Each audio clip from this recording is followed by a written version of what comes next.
the director, lower the launch bar, and when he does, it just drops all the way down and kind of rests on the ground. So then they will taxi the airplane forward, and it gets into kind of like a little guide, and then it's like up and over the shuttle, drops in the front.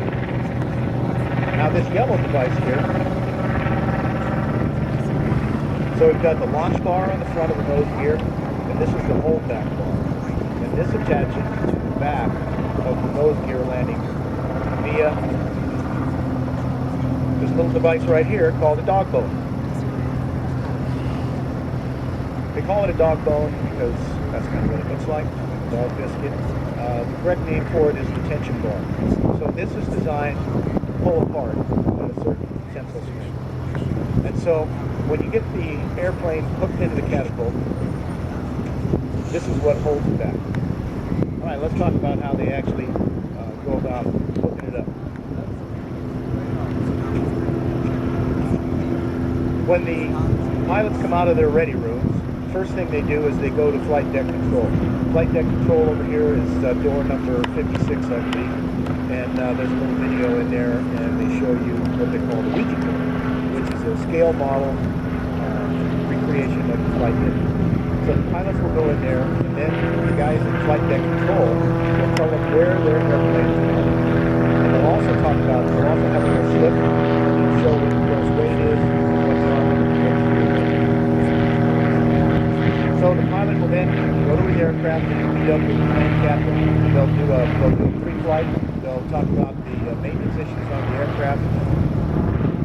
And you'll note that on the nose gear door, there's a 38,000. So that weight, the gross weight, takeoff weight of the airplane, is inscribed on the nose gear. So then it gets into the airplane, gets all strapped up, and up in fly, when they're ready to launch, the air boss will initiate a green beacon on the top of fly. He'll make an announcement on the intercom all over the flight deck.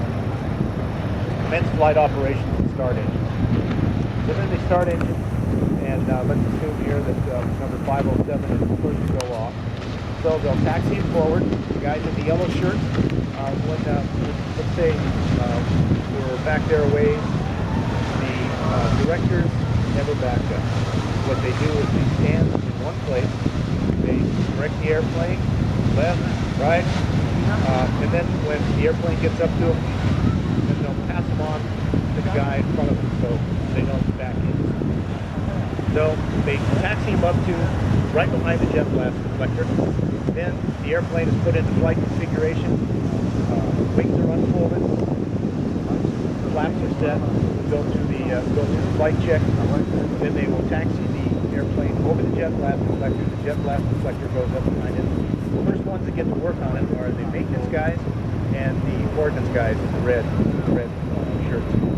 So what they do, the ordnance guys, they go around and they take all the safety pins out of the bombs and the missiles, and they will do a continuity check to make sure the circuits are active.